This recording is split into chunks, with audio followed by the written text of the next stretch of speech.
Ologito, thank you.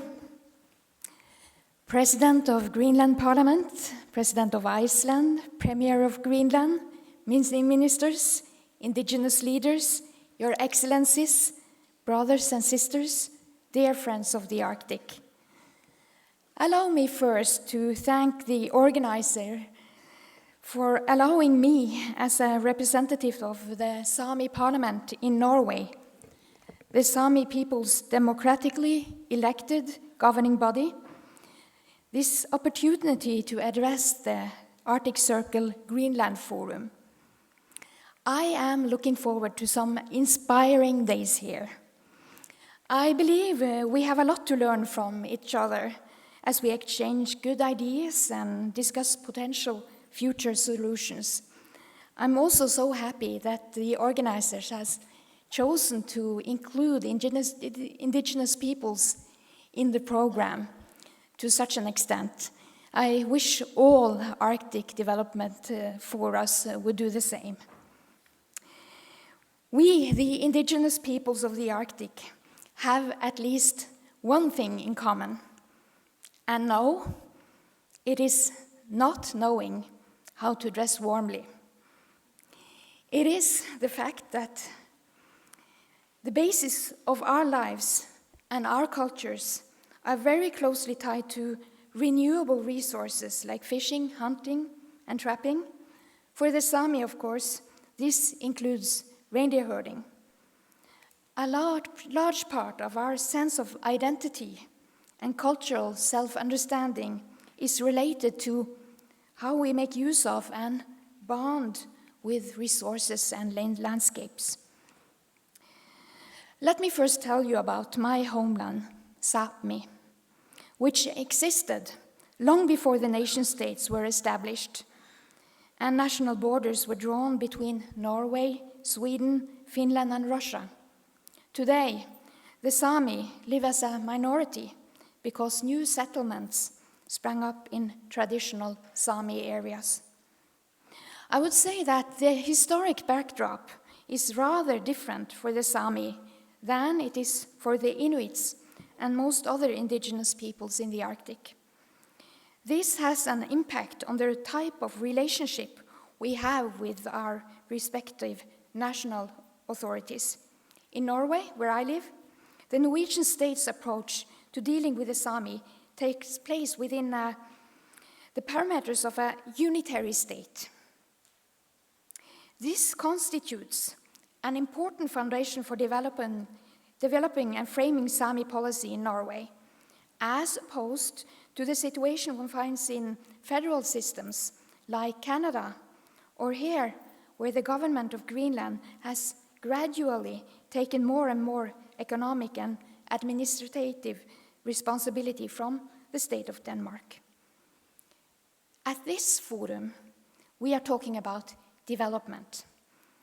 Development is not merely a question of economic growth. Development embraces the entire community and should facilitate financial, social, and political improvement so that all individuals can live good, meaningful lives with dignity. Innovation and growth do not take place in a vacuum. It is about fate control for our peoples. Diversity is a crucial factor. Where cultures meet, they generate creativity and entrepreneurship. I would maintain that future development and growth in the Arctic must ensure that there is more latitude for variations. Diversity should be curtailed, not be curtailed, but encouraged. That will ensure that we reap greatest benefits from our knowledge, capital, labor, and natural resources. Indigenous peoples have special international legal protection for the land and resource space. Such protection may provide a foundation for continuing and renewing established or traditional industries, as well for development of new businesses. For me, It is essential to work to ensure that the development of the Sami community takes place in accordance with the Sami people's own needs, values, and ranking of priorities. And Sami livelihoods or industries have traditionally been closely related to nature. These industries are based on control of and easy access to an abundance of resources and low investments for exploitation. A relatively high degree of self-employment in such as reindeer husbandry, fishing, arts and culture has a prominent position, often in combination with positions in the public sector or in publicly funded cultural institutions. To a large extent, this phenomenon can be understood as being a continuation of a hunting and trapping culture, historically an important distinguishing feature of the Sami culture. So, back to the relationship with the states we live in. Since the turn of the millennium, Norway's foreign policy has motivated a campaign of action in the High North. This campaign has breathed new life into the state's role as an industrial player. And at the same time, it has brought global market players to the north on a large scale. Geopolitical and industrial interests, in addition to climate change, are driving the direction of these policies. However, this represents some challenges.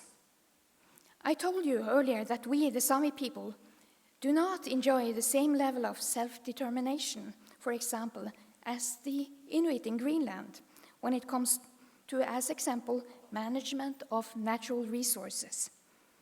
Neither is there any effective models of benefit sharing with the Sami parliament or with local Sami communities when it comes to extraction of natural resources. If one were to expect that the Sami parliament, with broad support from the Sami public arena, would actively support cooperation on economic development with global market players, this would most likely require that the state of Norway, also play an active role in facilitating this. If the state does not play part as a facilitator, there is reason to believe that the Sami parliament and the Sami public would continue and very possibly expand our work to prevent and limit global players' exploitation of natural resources in Sami territories. It is a logical reaction.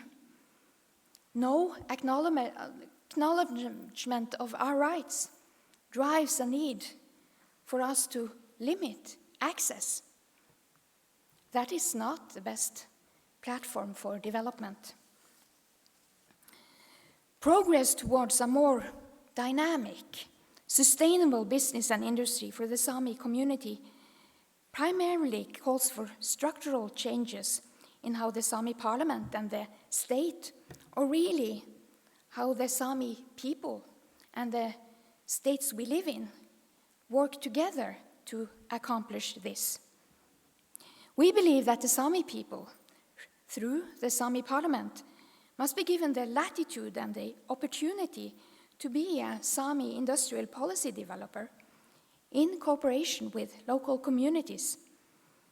Having such a clear role as a player must also entail that the Sami parliament's budgets see a return on their emphasis on economic development. Today, there are no such mechanisms for increasing direct earnings as there are for local governments and county governments. If Sami culture is to develop further, we need business and industry that benefits the Sami community. To accomplish this, we must most likely develop our own innovation models for small-scale, community-based industry and cooperative models for large-scale industry. Both alternatives pose huge challenges in respect for the political system, with the Sami parliament as a key player. These are the thoughts that I initially wanted to share with you today. I thank you for your attention. Ologito.